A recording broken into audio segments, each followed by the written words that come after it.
Yeah, buddy, filling time. I feel like we were talking about with not to talk about another disappointing team though, not as Sure. disappointing in this moment, but we're talking about how like after 2023, the Nick and Howie press conference where they looked like they had both like spent like a week on a bender and looked like they both wanted to die and were like the saddest people ever lived. Yeah. They looked like they. I was like that's how I feel right now. Yeah. So it's good. It hasn't been a good day. It's good. Yeah, it's great. It's great. I mean, to get me to do a podcast at 6:00 on a Friday, it's either something great or something horrible. So what a shame. At least we went with the latter. Yeah, should we have expected anything less? It's a shame that we did. We always buy in. All right, you ready? Yeah. Finish the sentence. We'll have to what? I need to hear it. We'll get into it. Okay, good. I love you, by the way. Mm-hmm. And I love all of you, all the people who want to wallow in sadness with us. I really love you, and I appreciate you, and hopefully we will do something for you. All right, here we go. No,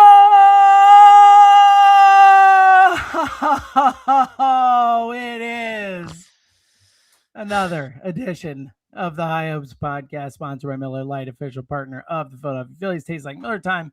Philadelphia, celebrate responsibly. That Miller time thing is going to really hit with Aiden Miller's here someday, which is going to be so much fun. And that might be all we have to look forward to right now. What a horrible 6 hours it's been or whatever. I mean, like, honestly, like, I guess thank you, Phillies, for making me like not even care about the Eagles season being over. It's like, who cares? Like, to go from feeling so confident, Jack, to so devastated, and you're the one who broke the news to me, so thank you. You're like Bichette to the Mets, and I'm like, oh, is it like a rumor or whatever? And you're like, no, dude, it's done. And I'm like, Dunzo. And there was no warning. There's no warning either. It was just especially it was like when Ken Rosenthal's saying you're like the overwhelming favorite. What the hell is that? Like, it's one thing, Heyman, Nightingale, like they're good at their job and stuff, but like we know that they've missed stuff in the past. Like when Rosenthal or Passan says it, you're like, oh my god, dude, like this is go time. And for it to seem like for the Phillies, it was too with the reporting, Jack, where they thought they freaking had him. And the freaking Dodgers ruin it, and the Mets ruin it, and now we're sitting here, and then, of course, they slide the JT thing in for $45 million for 3 years. Get that money to Harrison Bader. Like, how you doing, buddy? I'm sorry. Like, I shouldn't be getting this worked up. I'm hanging with my family, and then, you gotta come down and do this.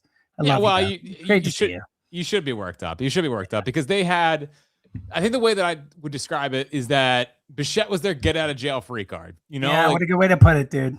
This was the move that all of a sudden kind of fell into their laps. And boy, I tell you what, it's becoming more and more apparent why it fell in their laps. I mean, they got played on. They played, dude. They clearly got played, like without a doubt. Like, as soon as Tucker was done, the Mets swoop in with basically a 1 year offer if Bichette's good. Let's be honest. Like, the market next year, there's horrible for you. Worse than this year offensively. Like, pitching's good, but like horrible. Like, if he's good this year behind Juan Soto, he's going to get a monster deal next year. Like, smart move by Bichette. Weird, bad contract for the Mets, in my opinion. Dodgers, I hate you. And we're stuck here because the Phillies did get played, man. And it sucks. It sucks for John Middleton, who was willing to do it. After that, like, I kind of, the rest of you, it's your job to kind of like, but like, I also understand going in on this and wanting to get this guy and believing you had him. Like, it sucks, man. It just sucks. Well, and what also sucks is that there's really no one left. I mean, there's really no one left. And it's the Dodgers and the Mets, like worst case scenario to get these two. I mean, particularly the Dodgers, obviously, but like, then he goes to the freaking Mets, like who seemed like they were just like, all right, we're going to take the offseason off. It's like, hey, let's screw you. Well, and hopefully they don't end it by getting Scooble too. I know. But just play it out in Detroit, buddy. Just play it out. Do one more year in Detroit. You got a contract. Just finish it out. But they got played here from the standpoint of every single report is they're the favorite. There's he's going to be a Philly. I'd be floored if he's not a Philly, blah, blah, blah, blah, blah. And all of that was used to put pressure on these other teams to get their offer in. And Bichette just waited and waited and waited for Tucker to sign, for Tucker to go elsewhere. I think Bichette would have signed with the Phillies, But it's clear that their main objective with leaking everything about the Phillies was to try to make the market as robust as it could be. And here we are holding the bag, and they were smart by choosing a fan base that really cared. They were smart by choosing a fan base that wants change, that does not want to run it back. And they played us hook, line, and sinker. And I think the Phillies should have done a better job of pushing back against it. But they let themselves believe, and it's the hope that kills you. It is always the hope that kills you. This is about as Phillies as it gets. But this is a really first off, it feels like a playoff loss. It feels like reacting to a playoff loss. Oh, it totally does. But honestly, and it feels like, and look, the offseason's not over. Maybe a trade's coming, but it feels like, and they can still win, but it feels like the end of it. It feels like they kind of just got gut punched and like they went down the canvas and it's just like a gut punch, man. Well, and then the pivot to immediately just had to give JT 3 years. I swear to you, I would have rather just not paid him. I would have rather just not paid him. Me too. At least do something different. And you got him through 30. He's gonna be 38 here. Playing catcher for $15 million. Dude, there's only 3 catchers in baseball, and it's including him who make $15 million or more. 3. It's Sal Perez and Cal Raleigh and JT. Where's the market? Who was paying this guy anything like that? The suitors, all the good teams have catchers for the most part. I just don't understand where the leverage was coming from. And you're totally right, dude. That's the point with Rosenthal. Like I said before, I think that sometimes there are reporters who will run with one side of the story. I think guys like Rosenthal and Passan will not report something like that unless they're hearing it from both sides. Unless Bo Bichette's side is saying, oh yeah, Phillies, they're saying everybody. But the Phillies are like, yeah, Ken, we really think we're going to get this guy, or we really think we have a really good chance to get this guy. Instead of being like, Ken, we'll see. And downplaying it and giving the other side of it and tempering that. You're right, dude. They played into it, especially from a public. And that's what we were saying the whole time, where I was like, they are playing with fire right now. They are playing with fire. They have to get this guy after making this public thing where it seems like they're really in. And the fan base has this carrot dangled in front of them that was to your, but that's why you're the best at this. The get out of jail free card is such a perfect analogy for it. It's where everyone's down on this team. They had the, most disastrous, depressing, unexpected, horrifying playoff loss you could have. And this run it back thing is the only thing people don't want. And then for us to believe that we're going to get this, young, exciting player to come in and change everything, really change everything just from a perspective, for us, a perception perspective. I mean, and then to it to get snatched out and the JT thing, it's just they played with fire and they got screwed by Bichette, but that's business. They played with fire. They didn't protect themselves. And now they have to, reap what they sowed. And they're going to feel it. They're going to feel it and they're going to hear it, from this base. Well, and that was always the risk of being so far in is now people didn't even know who Bo, obviously I know. Some in the city knew who Bo Bichette was, but all of a sudden Bo Bichette became a household name in Philadelphia the last 2 weeks. And that was not the case before. And everyone was just like, wow, we're really going to get this guy. And there wasn't enough. They tried. There were little things, cautiously optimistic. There's hurdles we got to jump through, even though that was nonsense because it's just not signing JT and trading Bohm. And I fully understand that they can technically win the NL East next year. They can win the World Series next year. People get hurt, things happen. But guys have career years. But it's come on, what? It's hope. It's hope is what it is. But I don't feel that way at all. I feel like that they are screwed. I mean, they just paid a catcher 3 years, $45 million at age 35. Why not just, not pay him?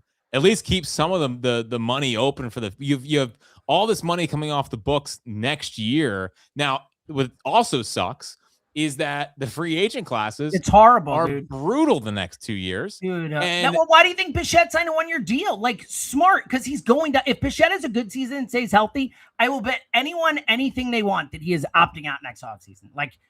why wouldn't you get 42 mil for this year? Opt out, still heading into your age 29 season off a good healthy year, and like he'd be the if he has a good he's the best position player on the market next year, Jack.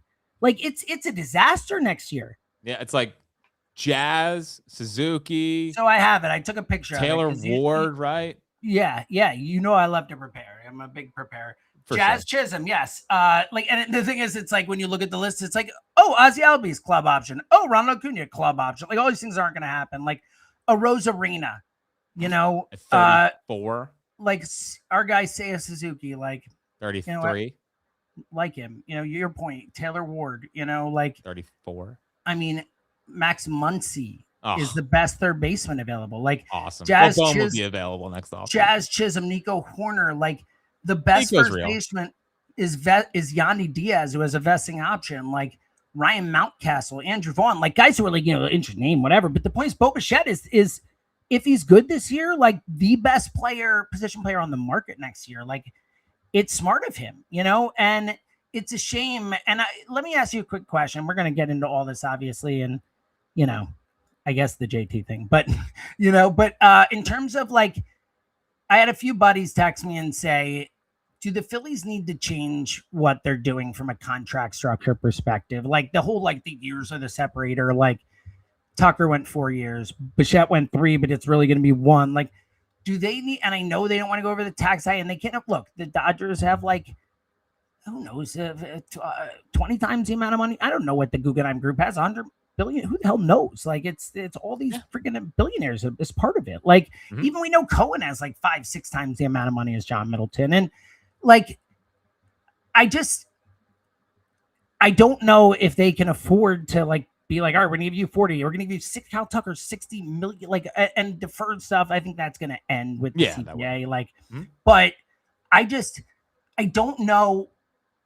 Like in all this whole thing, like, and I know that might not be a popular sentiment, but like I do like the one person I feel really bad for is John Middleton, because I do believe he's trying. Like he was willing to pay Bo Bichette $200 million. He's willing to do stuff. He was willing to try and sign Yamamoto for $325 million after already having contract. Like all this stuff. Like it just like I don't think he was in charge of the media strategy with this and what they're talking to reporters. Like I think he just wanted to get the guy and he was willing to, and like that sucks because. You know, like it didn't work out, and he can't like compete money wise with the Dodgers. They're gonna like it's insane. But they have over $1 billion in deferrals, dude. It like so like it's like how are you supposed? They signed Edwin Diaz, the best closer was like $69 million. It was just like also like and sure a drop in the bucket, a drop in the bucket. So it's just like I don't know what the answer is in terms of these big time guys if they're going to want to do these shorter term deals because they're not going to get as high an AAV on these long contracts after a lot of these have turned into things where it's like that it can be pretty rough to have some of these contracts at the end of the day. So like I don't know. Philosophically speaking, it feels like the Phillies might be a little bit behind where the market is from a contract structure perspective. Well, but I also think there's only a couple teams that can do it. Agree. Like, you know, so Dodgers and Mets like have like such a jump, and the Yankees, if they, you know, Hal Steinbrenner wasn't in charge. Well, but I also think that currently I don't think the Phillies can really do it. Just with the contracts they have and stuff like that. Maybe once that gets off the books and the payroll isn't as bloated as it is, maybe they could do one of these kind of deals and at least offer. Right. I mean, they presented it to Bryce. If that's something that Bryce wanted, the Phillies said we'll do it. We'll do whatever. Yeah, basically. but Bryce, that Bryce is like the unique thing where it's like if you're in the situation, you're just like whatever the hell you want to do. Well, I think that's what disappoints me the most about Bichette is I felt like he wanted to get his roots down. And the Mattingly thing and the this and that. It was all these. Look, that's why the Phillies ended up being the perfect. Like shout out to Bo Bichette's agent. You know, we give Scott Boras a lot of credit for what he does and he did with Ranger and all that stuff. But like Bo Bichette's agent found the perfect stalking horse, like the perfect like team to kind of pin it on with like and it wasn't even just fake. Like the Phillies were going to give them that contract, like 7 years, 200 million or whatever was reported. Like that's no joke. That's like they matched what Bo wanted last night. They matched what Bo wanted last night, like, and that's what like, the agent's like. Oh, well, that's cute, but hold on, Steve. Kyle Tucker just went to the Dodgers. You want to just do whatever it takes to get Bo here? That sucks. It sucks. And The again, Phillies matched. Dude, honestly, and I've talked, like, my Mets fans buddies have said the same thing. Like, they're excited to have Bo Bichette for a year, but they think it's a horrible contract for the Mets because it is. There's no control. He has an opt out after each year. Have you ever seen a contract like that? A 3-year contract with an opt out after each year? Like, it sucks, and I think you can blame the Phillies for getting used and getting played, but and I want Bo Bichette for a year even, but it is a bad contract for the team that Bo Bichette's on. And they gave up 2 draft picks to do it and international signing bonus money. It's an inarguably Bo Bichette can be great from this year, and just from a team building contract money perspective, it's a bad contract, but Steve Cohen can afford to do a bad contract, especially when they let all these guys go. Offer a kind of chubby guy with bad knees slap hitter that'll only hit 20 home runs. Who needs so I didn't know if we were getting there yet. I will say, shout out to my brother Peter Seltzer, avid listener. He was like, honestly, I wasn't that excited about Bichette. He's like, he's like a Trey Turner light, down the road. He's like, he's like a soft hitting right-handed who probably end up at 15 homers down the road. He's like, he's not that great a defender. Didn't need him, Peter. I was like, all right, Peter, give me that. Yeah, get your backbone up a little bit. Yeah. We'll get there. Has Bo Bichette had playoff moments that Adolis Garcia has? No. Well, besides the home run off Ohtani in Game 7. Yeah, but did he have 8 homers in 15 games? I don't think so. Because he was hurt. I was using Adolis as an example because of the ridiculous. I think the thing that hurts the most, the thing that hurts the most about it from a couple. All of it. Yes, but go ahead. Well, is they're stuck. That's why they went and pivoted straight to JT, because there's not really another obvious move. Maybe if they get gave him $45 million over 3 years though, because he could have pivoted and still played like, hey, JT, we could do something else. If they get in on the, guess you got to pay me now. If they get in on the Bellinger thing, maybe I would be absolutely floored at this point. Shocked. So you let Bregman go to the Cubs because you thought you were getting Bichette. You didn't sign Amai because you thought you're getting Bichette. You didn't get in an Akamoto because you're signing Bichette. And now you're kind of left holding the bag again. Maybe, if they really wanted to get into Eugenio Suarez and take a chance on all the 30+ home run guys that strike out a lot, Adolis, him, could they have bounced back? Oh, not bounce back for Suarez, but can he be a 30+ home run guy, Adolis, and in the postseason they could just hit a big home run and he could play third base? Listen, let's not get crazy here. But I think that's the thing, is that he was perfect from the standpoint of 28. Right-handed bat. The core. These guys are getting older. Here's a younger guy, and now I just don't. Could replace Bohm, who everyone wanted too. That gone too. It was like a someone in you want, someone out you don't want. And the thing that becomes more imperative, and it's super, super important, and it's not that it was never not important, but they need Aiden and Crawford and eventually Francisco Renteria and Painter Nori and Wood and Nori. If they don't trade some of these guys, or who they trade them for to be good too. They just need real homegrown talent. Yeah. But the 2026 Phillies, I think it's going to be a tough year. I just think they might win 90+ games again, but what's on the table now that I didn't think was on the table is missing the playoffs or being a low level wild card team. Because a lot of guys had great years last year that we'll see if they do it again. All of a sudden there's questions in their rotation, which got worse with Ranger leaving. Sure. The outfield, you can make a case, is worse than last year. Now you have to give Crawford a chance. Marsh I think we've gone a little too far with the Marsh hate. At least against righties, he's fine. They need to go find a good regular season player. I think Brandon Marsh is a good regular season player. They need to find a good right-handed complement to him in left field. Adolis, really dependent upon how he bounces back. I don't think he's going to be a disaster, but I don't think he's going to be close to 2023. Infield, it's the same infield, but a year older, and JT. So the bullpen, I would say, is better. I'm very fired about Brad Keller. It's just, there was a real chance to get juice, real chance to get buzz, real chance to steal headlines.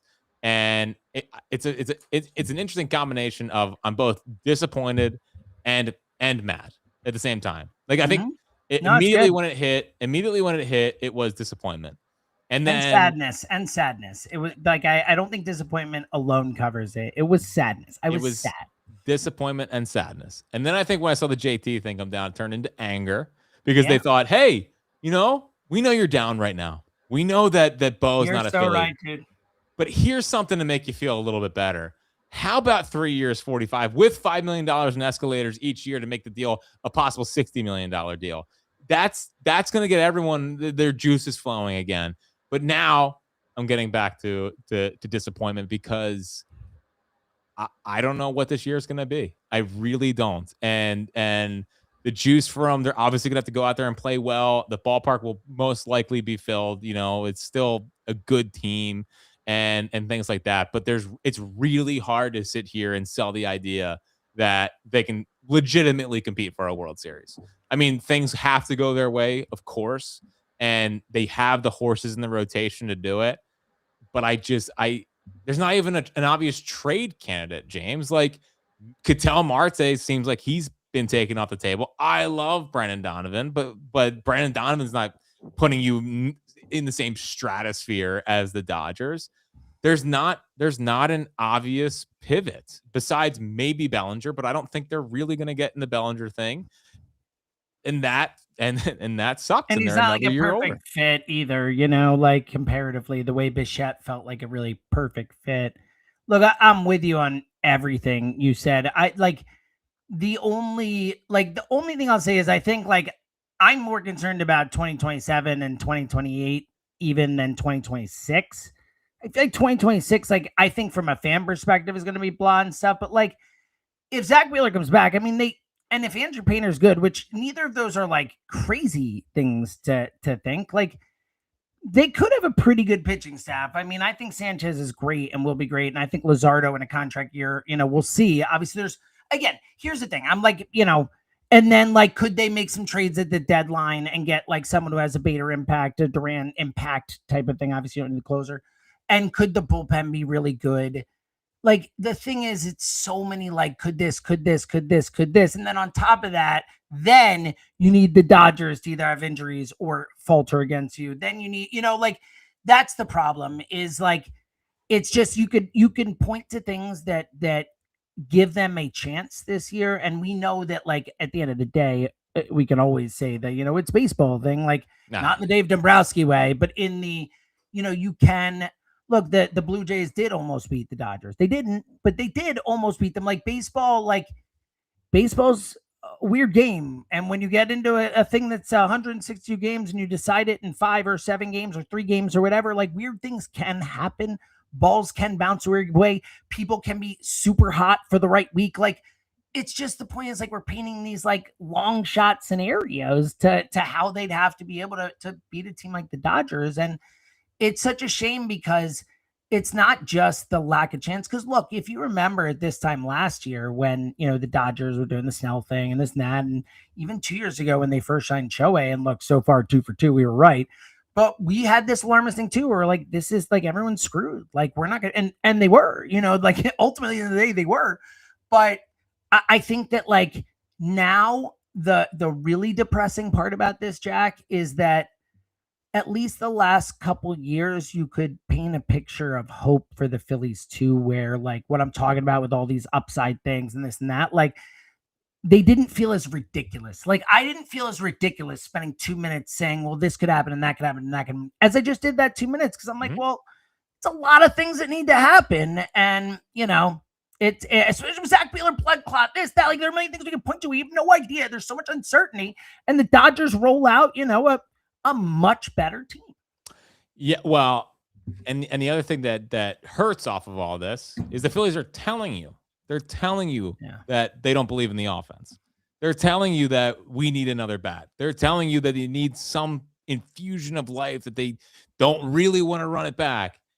And they just fell flat on their face. I mean, they just fell flat on their face. And we're about to head into a year with Alec Boehm hitting cleanup again. And there's no excitement. Everyone's upset. Like it sucks, I know. So, Oh my God, is Alec Boehm really gonna clean up? Like, oh my God, dude. Like, of course he is.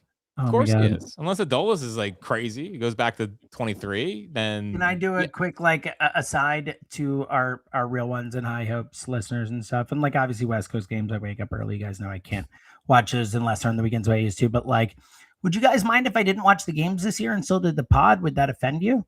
Because we've always just watched the games even when they're bad.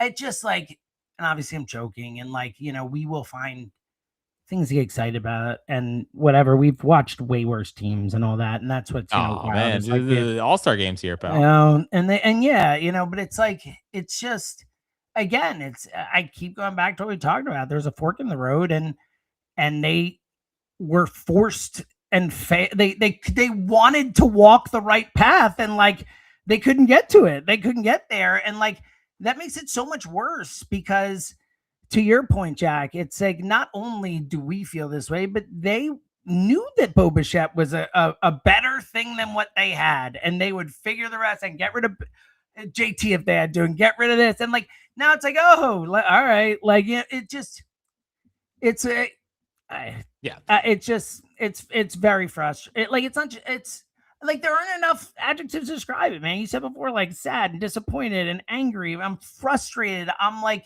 annoyed. I'm whatever, not excited for the season. Is there a specific adjective for that? Like it sucks. And then we got the whole lockout thing, however we go this season. It's just like our favorite sport is really kicking us in the whats right now, dude. Yeah. And the World Baseball Classic's happening. That's exciting. Come on, man. Best USA team of all time. Better than the 92 Dream Team, some are saying. Yeah. And the one is thing. Bo Bichette on the team? Because if so, I'm rooting against it. Nice. No. Okay, boy, I'll pick. Can I? I'm obviously I'll pick a country to root for, or someone else. The like when the Mets miss out on Tucker, if the Mets just were able to sign Tucker, Bichette's probably a Philly today. And that would have hurt the Phillies last too, because let's be honest, like the Mets had a bad offseason. Like the Mets aren't scary next year. Like they're scary because they have money, but like the Dodgers getting Tucker is so much more of an impediment to winning than the Mets getting Tucker. Yeah. But when the Mets miss out on Tucker, they can pivot straight to Bichette and have him take their money. I just don't know what the Phillies pivot is. I'm sure they're disappointed down there. I'm sure Middleton's mad. I'm sure Dombrowski's mad because they felt like they had Bichette in the bag. They felt like he was theirs, and it got taken away from them. I don't know where the pivot is. And by the way, like, you think JT's like thrilled to come back? Well, dude, and that's the other thing too. Is like we talked about how they're telling the fans that way, but they're also telling JT that way. Like, do you think? I know it's a business and stuff, but what do you think his reaction was when he picked up the phone today? Like an hour after Bichette signs with the Mets. Do you think he was like, "Ha ha"? He might. It certainly wasn't warm. I'm sure he was happy because he's like, yeah, good. Damn straight, I get my money. It's what you deserve. But it certainly wasn't like, oh, I'm so happy to be back with the Phillies. I love you. This is great. I know. So, and especially because I'm sure, like, and look, I don't know. I think some players are more, and certainly off season less tab. By the way, his teammates were texting Bo Bichette. Well, that's my point. That's what I'm saying. I'm saying that some players are more tapped into what's going on and rumors and this than others. Like if he is, he knows that A, like the Phillies wanted Bo Bichette instead of him, and B, the fan base desperately wanted Bo Bichette instead of him. So it's just like it sucks because it's like, and we've talked about the fork and why it's up, but it really feels like we went from the absolute best or the absolute worst, and it came up the worst. It is a play, dude. You're on fire with the analogies. It is like a playoff loss. Like I said, I was like, yeah, but it does feel that way. You're right. Where it's like it felt like we had such an awesome chance in front of us, and it got snatched away. You know what I mean? I know. And you try not to think about the future, and you try not to look at 2023, and you try not to look at 2022, and you try to just put on a brave face and keep trudging along. But I tell you what. By the way, till when? What's the year? 2031.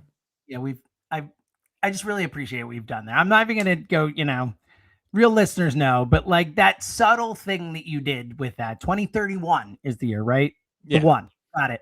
A subtle thing, and I really like it. I really Well, like what you're doing. listen, Francisco Renteria, Yep. he'll I see what be 22. Oh. Aiden will be 27, Mhm. 26. Justin will be 27. All in their prime. The baby Phillies will be the new daycare. So Age will be 27 or 20, 26, whatever it'll be like. They'll Bryce's be last already. year. Bryce's last year goes out with a ring. Come on, it's poetic. It's beautiful.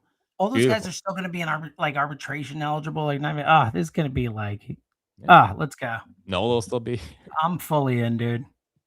Renteria, you see the comps? Freaking, he's getting Julio Rodriguez, and you mentioned Connor Griffin comps. Like, let's go, dude. I'm transferring all my love to Renteria. Nice. You told me Edgar Renteria's kid. I love that. He's not Edgar Renteria. He's not. I know. He's not. He's not. Still love you. Still love you. Well, and also he idolized Jose Perella growing up, and God, he's young. He's well, so young. What's so sick and twisted with my brain is he hit a moonshot off Pavetta in 2018, and it was the first thing I thought of. And who could forget, he was also a Philly at one point, and Jose Perella was a Philly? Yeah, he had a home run off Dallas Keuchel in what year? Like 2019. Wow. Yeah. I truly don't remember. When Dallas Keuchel was a Brave. Remember every offseason, it's like, who's going to sign Dallas Keuchel? I remember that whole thing. I definitely do. I don't remember Jose Perella being here. I'm 44, Jack. He was not here very long. Yeah. So I just I think this is it. I really do. I think this is it. I don't expect some like bone trade. Nah, this is it. This is it. Until they prove me otherwise. This is it. This is it. They're gonna. JT's back. Bone's gonna hit cleanup. They're gonna give Crawford. Maybe they'll sign Randall Grichuk. Maybe that's who they'll have as a platoon guy for Marshall left field. They won't even give us Andujar. How about that? Awesome. Oh man. Change the pod. I'm happy we did this pod.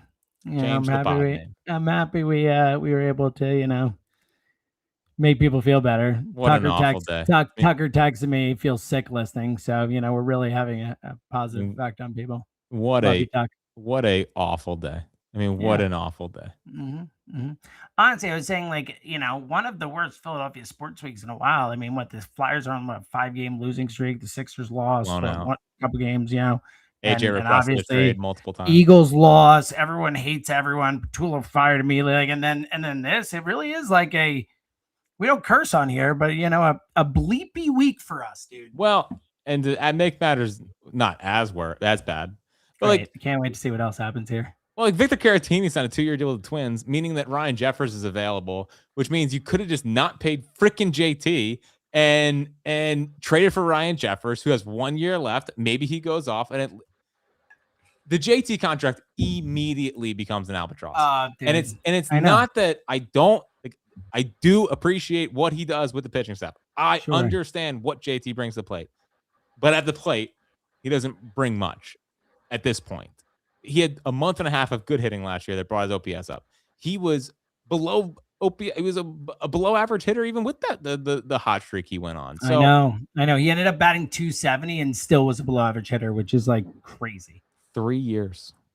Who? That's the thing too. I mean, like, that's the thing, dude. It feels like they were bidding against no one, which is like, why? And that's doubly concerning with the Bichette thing, where they get played there and used, and then you turn around and give like what seems like there wasn't a market for, like, and then on top of that, I mean, to the point you made, I mean, oh my goodness, dude, you're signing again. $15 million a year. I get there's only two catchers to make more. With one of them's Cal freaking Raleigh. Like, it's stunning to me that to the point you just made, there are a lot. I get JT's good with his seven lot. There are a lot of catchers who can do that. That's actually the thing. The thing you can't find is catchers who can hit. There's so many catchers who do this. Like, and I know JT's really great and stuff. He's 35, 36, 37, whatever it is. Are those the years? Like, I mean, that's That's insane at any position, much less Kester. I mean, what's the list of guys who've been great or even good at that age? Like Yadier, Carlton Fisk. Like, I don't know, like Pudge was all right. Pudge. But it's a really low percentage, and those guys weren't as bad as JT was the last couple of years. Like, I can't believe they gave him $15 million a year. Like, I can't. Like, and again, what you're doing is you're it's like almost like they didn't want to offend him by giving him less. You're paying for past performance. It's like the single thing you're not supposed to do. You're supposed to bet on future performance, pay for future performance. Like, and they are absolutely paying for the worst years of the guy's career. It's so crazy. It didn't make anyone feel better after they missed out on Bichette. It was the 3-year JT deal. That didn't help. Yeah, I don't know. Well, and again, it's like I watched. How do they have such a bad feel for that? Like, why are they not listening to this podcast? What are you guys doing? Listen. Like, how did the front office not know that? Like, they should have been like, "Hey, JT, listen, we're gonna announce this next week. So you can have your day. It'll be cool, whatever." But like it was such a disastrous idea to immediately pivot and to make it so clear. Like, we didn't get that. Here we go. Like, it's like I can't believe they didn't have a better feel for it. Like, it's shocking to me. Like, do you think the Eagles, and again, not to like no one's happy with the Eagles, right? Do you think the Eagles would have ever done that from an optics perspective? Like, they might have dumped something on a Friday afternoon. But if they missed out on someone, they knew the town, like they were in the situation, like they never would have been like, well, here's the guy we know you don't want. Like, they never would have done that. All I know is that I spent a lot of time watching Bo Bichette highlights the last 2 weeks. What a waste of time. What a waste of time. And his Baseball Savant page is really good. So I don't need to hear that. What a big old waste of time that this all is. Speaking of which, everyone go hang out with your families. Like, I've had enough. Like, this Fridays. Is I'm gonna go hang with my daughter while she's still awake and get ridiculed by her instead of Phillies. All right. We'll be back next week, assuming I was about to say, like, don't count on it. We'll see what happens. But either way, we're here for you. Right. We just, maybe need a moment to recuperate and recharge. All right. I'm going to go. You're going to go. I love everyone who listens to this. You are amazing. And I thank you. And thank you to Tucker, as always, who's the best.